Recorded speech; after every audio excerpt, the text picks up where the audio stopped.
بسم اللہ الرحمن الرحیم۔ گمنام ہیرو کے معزز ناظرین، السلام علیکم۔ آئیے چلتے ہیں کہانی کی طرف۔ مجھے تو اس نوکر پر بھی شک ہے کہ اسے ڈاکٹر صاحب نے مجھ پر نگاہ رکھنے کے لیے ملازم رکھا ہے۔ میں نے کہا اس میں تو کوئی شک نہیں، وہ مجھ پر بھی شک کرتا ہے تو کرتا رہے، اب اس کی اتنی ہمت بھی نہیں ہو سکتی کہ مجھے روک ٹوک سکے، جوتے مار کے گھر سے نکال دوں گی۔ اوقات ہی کیا ہے آخر اس کی، میں جس دن چاہوں اس پر دست درازی کی تہمت لگا سکتی ہوں، خود دست درازی کر کے۔ ناصر اتنا گھٹیا سمجھتے ہو تم مجھے، انہوں نے برا مان کے کہا۔ میں کیا کوئی بازاری عورت ہوں، 2 ٹکے کے ملازموں کے ہاتھوں رسوا ہونے والی؟ میں نے بتایا تھا شرافت اور عزت کی کھوکھلی دیوار میں رکھنا نہیں پڑ سکتا، یہی ہے ہمارے درمیان خاموش مفاہمت کی بنیاد۔ میں میکے جاتی ہوں تو 1 رات سے زیادہ نہیں رک سکتی، بچے ضرور ساتھ جاتے ہیں۔ میں پہلے زنانہ رسالوں میں کہانیاں لکھتی تھی، شادی کے بعد وہ سلسلہ بھی ختم کرنا پڑا، مگر ناصر پہرے نیتوں پر نہیں لگائے جا سکتے۔ یہ نوکر ذرا چلاک ہے۔ اس سے پہلے ڈاکٹر صاحب نے ایک بے وقوف عورت کو گھر میں رکھ لیا تھا جو گھر کے اندر کا سارا کام کرتی تھی، اور اس کا ایک لڑکا تھا جو باہر کے کام سنبھالتا تھا، کوئی 18-20 سال کا نوجوان، مگر اسے لت پڑ گئی تھی ہیروئن کی۔ ڈاکٹر صاحب نے اس کا علاج کیا اور پھر اپنے ساتھ رکھا تھا کہ دوبارہ اس لت کا شکار نہ ہو، مگر لت خود نہیں لگتی، لگائی جاتی ہے۔ جو یہ کام کرتے ہیں وہ خود رکھتے ہیں کہ زیر دام آیا ہوا شکار نکلنے نہ پائے۔ شاید تمہیں علم نہ ہو، مگر منشیات چھڑانے کا دعویٰ کرنے والے بہت سے اسپتال اور رفاہی ادارے خود انہی کی ملکیت ہیں۔ جو یہ دھندا کرتے ہیں اور وہاں جو شفا کے لیے آتے ہیں، وہ اگر ٹھیک ہو جائے تو خود یہی کام کرنے لگتا ہے، یا کچھ عرصہ وہ زیر علاج رہتا ہے۔ اس کو یہی بتایا سمجھایا اور دکھایا جاتا ہے کہ اس کاروبار میں کتنا پیسہ ہے اور کتنی آسانی سے کتنی جلدی ملتا ہے۔ خیر اس لڑکے کا بھی یہی ہوا، وہ علاج سے ٹھیک تو ہو گیا مگر خود پڑیاں بیچنے لگا اور ایک دن پکڑا گیا۔ ڈاکٹر صاحب نے اسے چھڑانے سے انکار کر دیا۔ خود اس کی ماں نے کہا کہ رہنے دو اسے، وہیں جوتے کھائے گا تو بالکل درست ہوگا۔ اس بیچاری کو کیا معلوم کہ پکڑوانے والے کون تھے اور چھڑا کے وہ اس کو کہاں لے گئے۔ وہ تھانے سے غائب ہو گیا اور اس کا پھر کوئی سراغ نہیں ملا۔ چند ماہ بعد نہ جانے کیسے ایک زنانہ رسالے کا ایڈیٹر مجھے تلاش کرتا ہوا آ گیا۔ وہ کوئی نیا جوشیلا آدمی تھا جس نے اشاعت بڑھانے کے لیے پرانے لکھنے والوں سے بھی رابطہ کیا تھا۔ باپ کے مرنے کے بعد وہ رسالے کا مالک ہو گیا تھا اور اس کو نئے انداز میں چلانا چاہتا تھا۔ اس کو میں نے بہت سمجھایا کہ میری مجبوری ہے، مگر وہ ایک نہیں مانا۔ اس نے کہا کہ میں اپنا نام نہ دوں، کہانیاں دے دوں، وہ کسی قلمی نام سے شائع کرتا رہے گا۔ ترکیب مجھے بھی اچھی لگی، میں چوری چھپے کہانیاں لکھنے لگی اور برسوں بعد قلم آزاد ہوا تو اس کی زبان بے انا ہو گئی۔ خود میں نے جانتے بوجھتے کچھ نہیں لکھا، مگر لاشعور کے زیر دام سے تمام ناآسودگیاں ایسے نکل آئیں جیسے پکے ہوئے پھوڑے سے پیپ پھوٹ کے بہتی ہے۔ وہ ذہین آدمی تو تھا، کہانیاں بہت پسند آئیں، مگر اس سے زیادہ کہانی کار پسند آ گئی۔ پھر میں نے کہانیوں کی زبان میں اس سے وہ سب کہہ دیا میں کہنا چاہتی تھی، اور اس نے سمجھ بھی لیا۔ اسے پیسے کا لالچ تھا۔ میری کہانیوں کی شہرت ہوئی، مگر میرے اور اس کے تعلقات کی کسی کو ہوا نہ لگی۔ ڈاکٹر صاحب دن میں تو باہر ہی رہتے ہیں، کبھی کبھار شہر سے باہر بھی جانا پڑتا ہے، مواقع پھر کیسے نہ ملتے۔ اور بات یہ ہے ناصر کہ اس نے مجھے پاگل کر دیا تھا۔ میں نے سوچ لیا تھا کہ اس کی خاطر میں اپنا گھر بھی چھوڑ دوں گی اور اپنے بچے کو بھی بتا دوں گی ڈاکٹر صاحب کو کہ یہ آپ کا بھتیجا ہے، چاہیں تو پالیں ورنہ داخل کرا دیں کسی یتیم خانے میں۔ اگر میں ایسا کرتی تو مجھے معلوم ہے کہ وہ رسوائی کے ڈر سے کچھ بھی نہ کرتے، وہ سب سے زیادہ افشائے راز کے ڈر سے ڈرتے ہیں۔ وہ بچے کی پرورش اپنے بیٹے کی طرح کرتے اور آپ کے بارے میں لوگوں کو کیا بتاتے؟ زیادہ سے زیادہ یہ کہ اختلافات کے باعث الگ ہو گئی ہوں اور کچھ عرصے بعد طلاق دینے کا اعلان بھی کر دیتے، بڑی روشن خیالی اور فراخ دلی کے ساتھ کہ کیا فائدہ زبردستی کا، وہ عورت ساتھ نہیں رہنا چاہتی، اسے قانون کی مدد سے بیوی نہیں بنا کے رکھا جا سکتا۔ سارا الزام مجھ پر آتا، کیونکہ ڈاکٹر صاحب تو فرشتہ ہیں، سب ہی جانتے ہیں ان کی عادات کو اور میرے ساتھ ان کے شریفانہ رویے کو۔ میں نے کہا پھر آپ گئی کیوں نہیں؟ کیا وہ راضی نہیں ہوا؟ یہ بات نہیں۔ میں نے کہا اس کا دل بھر گیا ہوگا، آپ سے ایک شادی شدہ عورت کے ساتھ رہنا اسے مشکل لگا ہوگا۔ یہ تب پتہ چلتا جب اس کی نوبت آتی، یعنی میں کہتی کہ مجھے ساتھ لے چلو یا وہ کہتا کہ میرے ساتھ چلو۔ وہ میرے لیے ساری دنیا کو بھولا ہوا تھا اور اس کا انجام وہی ہوا جس کا ڈر تھا۔ رسالہ چلانے کے سارے بلند عزائم اس کی محبت کی بھینٹ چڑھ گئے۔ کاروبار اور کاروبار عشق کو ایک ساتھ متوازن رکھتے ہوئے چلانا آسان نہیں ہوتا۔ رسالہ جتنا اس کے باپ کے زمانے میں چھپتا تھا اس سے بھی کم رہ گیا۔ ایک میری کہانیوں پر تو اشاعت نہیں بڑھ سکتی تھی۔ ایک وقت آیا جب وہ کسی کو ادائیگی کرنے کے قابل نہ رہا، نہ لکھنے والوں کو نہ چھاپنے والوں کو۔ رسالہ بند ہوا تو اسے ہوش آیا، ڈوبتی کشتی کو کنارے لگانا محال ہی نہیں، ناممکن ہوتا ہے۔ بعد میں اس کے ہاتھ پیر مارنے سے کچھ بھی نہیں ہوا۔ اس پر ایک خاندان کی ذمہ داریوں کا بوجھ تھا۔ وہ ایک رسالے میں ملازم ہو گیا، ایڈیٹر تو وہ باپ کی جگہ بن گیا تھا، دوسری جگہ وہ پروف ریڈر تھا اور اسے کل ملا کے 1000 روپے ملتے تھے۔ چنانچہ بھول گیا وہ سارا عشق۔ یہی سمجھ لو میں نے اس کی مدد کی۔ وہ مالی مدد قبول نہیں کرتا تھا، کسی بہانے بھی نہیں، قرض کے نام پر بھی نہیں، میری قسم پر بھی نہیں۔ اس کے پاس وقت کم تھا مگر وہ پھر بھی مجھے بھولا نہیں تھا۔ میں نے اس کے مالکوں سے بات کی کہ اس کی تنخواہ دگنی کر دیں، باقی میں انہیں دیتی رہوں گی۔ انہوں نے پوچھا کہ میں کون ہوں اور ایسا کیوں کر رہی ہوں؟ میں نے کہا کہ میرا اور اس کا ایسا ہی رشتہ ہے کہ وہ کسی طرح بھی مجھ سے کچھ لینے پر راضی نہیں مگر مالی مشکلات کا شکار ہے۔ اس کی مدد میں ایسے ہی کر سکتی ہوں۔ مالکوں نے میری بات مان لی اور میں نے انہیں ایک بار 6 ماہ کے لیے 9000 بھیج دیے۔ اسے حیرانی تو ہوئی کیونکہ وہ اسی فیلڈ کا آدمی تھا۔ وہ جانتا تھا کہ پروف ریڈر کو 2500 ماہانہ کوئی نہیں دیتا۔ وہ سمجھا مالک اس کی مدد کرنا چاہتے ہیں، ہمدردی رکھتے ہیں اس سے، کیونکہ وہ خود پہلے ایک رسالے کا مالک تھا۔ ایسی وفاداری اب کہاں ہوتی ہے۔ 2 مہینے بعد یہ راز کھل گیا کہ کوئی نامعلوم خاتون اس پر مہربان ہیں۔ چیک بھیج کر میں نے غلطی کی تھی۔ تجسس سے مجبور ہو کے مالک نے اکاؤنٹ نمبر دیا اور معلوم کر لیا کہ اکاؤنٹ کسی عورت کا ہے۔ میرا نام ٹھیک تھا مگر پتہ پرانا تھا۔ اس سے یہ تو پتہ نہیں چلا کہ اب میں ڈاکٹر مشہود کی بیوی ہوں، مگر وہ غصے میں بھرا ہوا میرے پاس آیا اور مجھ سے بہت لڑا کہ میں نے اسے ذلیل کرا دیا۔ میں کسی عورت کی کمائی کھاتا ہوں، اس نے وہ نوکری چھوڑ دی۔ خاموشی کے ایک وقفے کو سمجھ کے میں نے کہا اور آپ کو بھی چھوڑ دیا؟ وہ پاگل آدمی تھا، اس نے میری کوئی وضاحت یا معذرت قبول نہیں کی۔ اس نے دوسری جگہ نوکری کر لی، یہ ایک سیلز مین کی جاب تھی۔ اس نے اخبار رسالوں کی دنیا سے ہی قطع تعلق کر لیا۔ میں سمجھتی تھی کہ اس کی بربادی کی ساری ذمہ دار مجھ پر عائد ہوتی ہے۔ اسے میں نہ ملتی تو شاید وہ اپنے پروگرام کے مطابق رسالے کی اشاعت بڑھاتا، کامیاب بھی ہو جاتا۔ اس محبت نے اس کے عزائم کو خاک میں ملا دیا۔ میں نے کہا عشق نے غالب نکما کر دیا، ورنہ ہم بھی آدمی تھے کام کے۔ کتنا سچ کہا تھا غالب نے۔ وہ بولی میں اسی لیے تم کو یہ سب بتا رہی ہوں کہ تم بھی نکمے ہو جاؤ گے، برباد ہو جاؤ گے۔ اگر تم نے اس لڑکی شادوں کے لیے اپنا راستہ بدلا، تمہارے سامنے ساری عمر پڑی ہے۔ تم جیسے ذہین آدمی کے لیے ترقی کا راستہ کھلا ہوا ہے۔ میں نے کہا آپ فکر مت کریں، میں اپنا برا بھلا سمجھتا ہوں۔ انہوں نے ایک ٹھنڈی سانس لی۔ ابھی تم نہیں سنو گے، وقت خود تمہیں سبق دے گا تو سمجھ میں آئے گا۔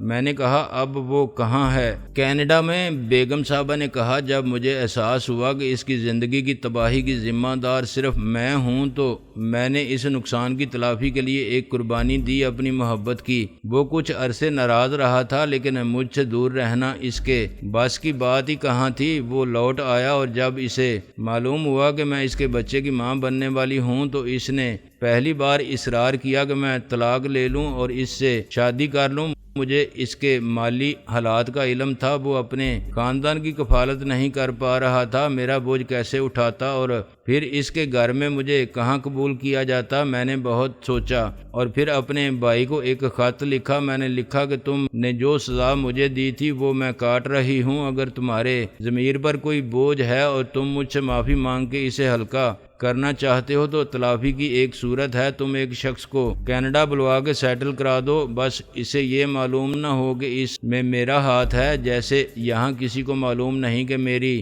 بربادی میں تمہارا ہاتھ تھا۔ وہ ڈر گیا یا واقعی اس نے تلافی کی؟ میں نے اسے کہا وہ باہر چلا جائے، وہ بہت مایوس تھا۔ اس نے کہا میرے پاس کیا ہے، ایک ڈگری جرنلزم کی جسے کوئی پوچھتا نہیں، کینیڈا جانے کے اخراجات بھی میں پورے نہیں کر سکتا۔ میں نے کہا تم کوشش تو کرو، ممکن ہے کوئی ایسی صورت بن جائے کہ ویزا کے ساتھ ٹکٹ بھی مل جائے۔ گرین کارڈ لاٹری میں تو اس کا نام آیا نہیں، مگر اس کو کینیڈا سے جاب کی آفر گئی۔ پاسپورٹ ویزا کے سارے مراحل ٹریول ایجنسی کی معرفت طے ہوئے اور ایک دن وہ کینیڈا چلا گیا۔ وہ بہت اداس تھا۔ اس نے مجھ سے وعدہ لیا تھا کہ بعد میں جیسے ہی موقع ملے گا میں اس کے پاس کینیڈا پہنچ جاؤں گا۔ اسے کیسے معلوم ہو سکتا تھا کہ کینیڈا کے سوا میں دنیا کے ہر ملک جا سکتی ہوں؟ جب میری کوشش بار آور ہوئی تو میں نے خدا کا شکر ادا کیا۔ وہ مجھے خط نہیں لکھ سکتا تھا، کینیڈا سے فون کرتا تھا۔ میں نے ڈاکٹر صاحب سے کہا کہ نمبر بدلوا دیں، پتہ نہیں کون مجھے پریشان کرتا ہے۔ 3 دن میں نمبر بدل گیا۔ بس کئی سال ہو گئے، نہ مجھے اس کی خبر ہے نہ اسے میرا پتہ۔ میں نے کہا وہ خود آ سکتا تھا۔ سال 6 ماہ بعد بیگم صاحبہ تلخی سے ہنسی۔ سال 6 مہینے بعد 7 سمندر پار سے، یعنی آنکھ اوجل پہاڑ اوجل والا عشق تھا۔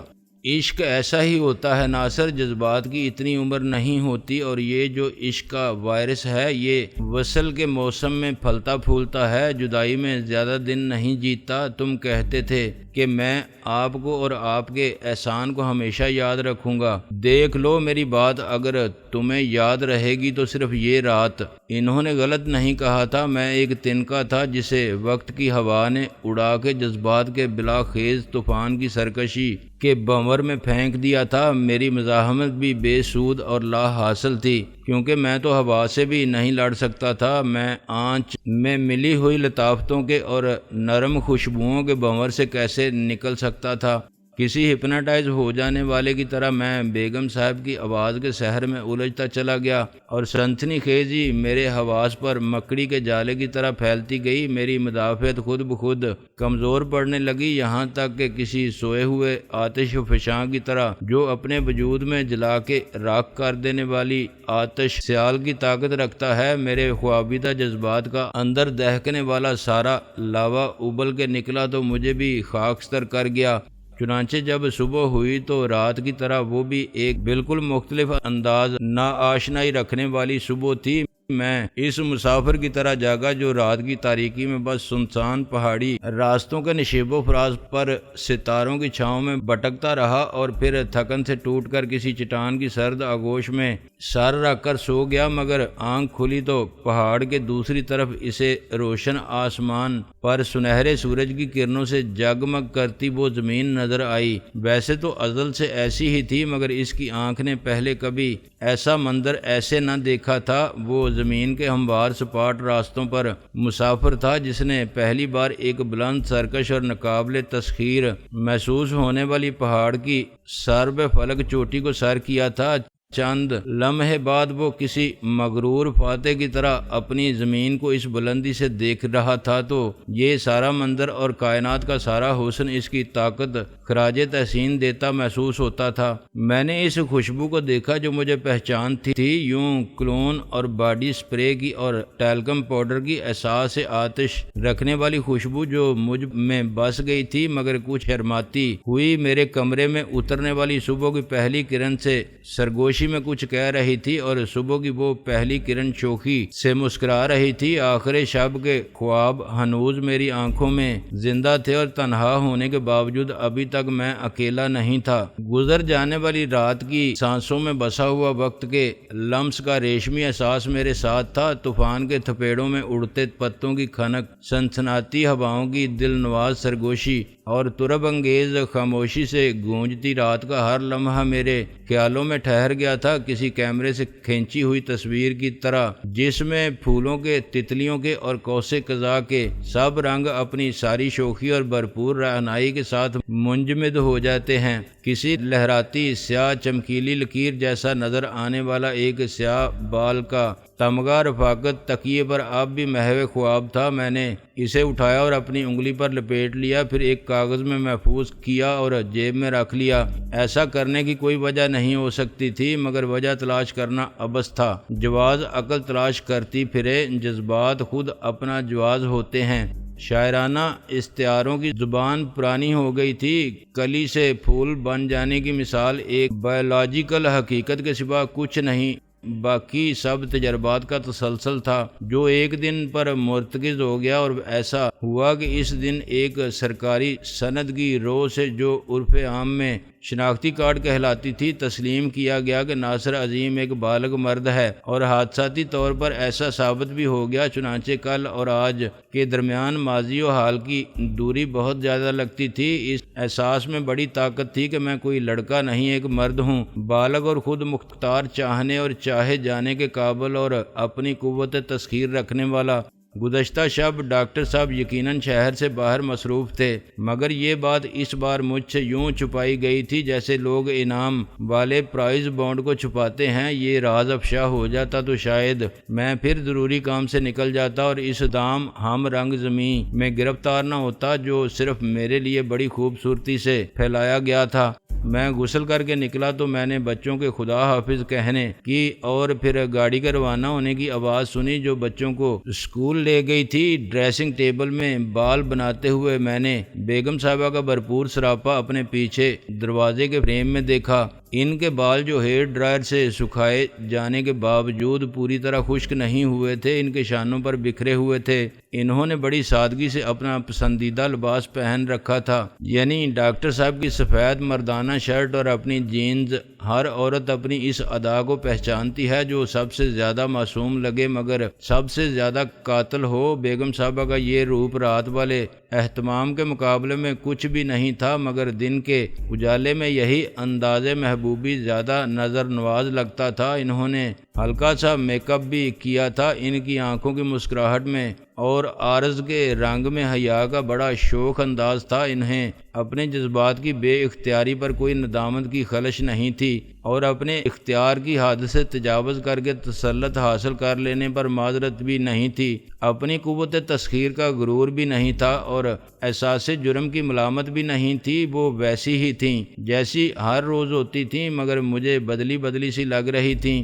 تو یہ قصور تھا میرے خیال کا۔ میں نے پلٹ کے کہا، آپ بہت سمارٹ لگ رہی ہیں، بالکل ایک کالج گرل کی طرح۔ میں نے یہ بات اس لیے کہی کہ میرے پاس اور کہنے کو کچھ نہیں تھا اور مجھے ایسا لگا کہ وہ ایسی ہی کوئی بات سننا چاہتی تھیں۔ چنانچہ مجھ پر لازم آتا ہے کہ میں اخلاقاً ان کے حسن کو خراج تحسین پیش کروں۔ وہ ہنسی۔ میرا خیال تھا کہ تم دیر سے اٹھو گے۔ میرا چہرہ کچھ شرم سے تپنے لگا۔ بالواسطہ طور پر انہوں نے بتا دیا تھا کہ میں بہت پہلے اٹھ گئی تھی۔ آپ نے ناشتہ کیا؟ ابھی کہاں، بچے اسکول گئے ہیں۔ اب سوچا تھا کہ تمہیں بھی جگا دوں، آؤ ناشتہ کرتے ہیں۔ انہوں نے کہا، بھوک لگ رہی ہے مجھے تو۔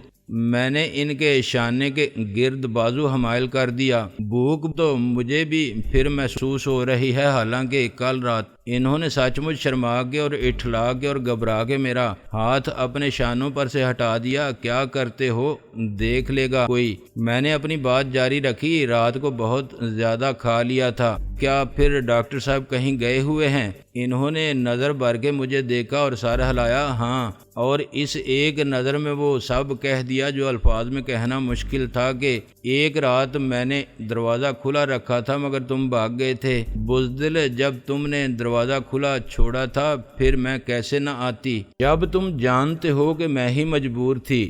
ہم ناشتے کی میز پر بیٹھ گئے۔ میں اب احساس کے رد عمل کا شکار ہو رہا تھا۔ میرا ذہن معاشرے کی اور مذہب کی اخلاقی زنجیروں سے بندھا ہوا تھا۔ میں عادی مجرم بھی نہیں تھا کہ ہر واردات کے بعد اپنے اسکور کو دیکھ کر فخر محسوس کرتا۔ میں ندامت محسوس کر رہا تھا۔ میں سوچ رہا تھا کہ ڈاکٹر صاحب کے آنے سے پہلے میں بھاگ جاؤں، کہیں ایسا نہ ہو کہ میرا رویہ کسی اعتراف جرم کا اشتہار بن جائے، مجھ پر محسن کشی اور احسان فراموش ہونے کا الزام ثابت ہو جائے۔ مجھے اب اپنی کمزوری پر شرم آ رہی تھی۔ میرے لیے ایک عورت کی گرفت سے نکل جانا ناممکن نہیں تھا۔ میں اتنا بے بس کیوں ہو گیا تھا؟ اگر میں چاہتا تو خود کو چھڑا کے بھاگ جاتا، مگر میں نے وہ وقت خوف کی اسیری میں گزار دیا جب میں جام توڑ سکتا تھا، پھر شراب کے نشے نے مجھے اسیر کر لیا۔ آج میں وہ نہیں جو کل تھا، نیت کا حال خدا جانتا ہے، مگر لذت گناہ سے آشنا ہو کے میں نے اپنی معصومیت گنوا دی ہے۔ اب میں شادوں سے کہوں کہ میں تمہارا ہوں، صرف تمہارا، تو یہ 100% سچ نہیں ہوگا، شاید سچ ہی نہیں ہوگا، اور اسی جھوٹ کو وہ میرا سچ مانتی رہے گی۔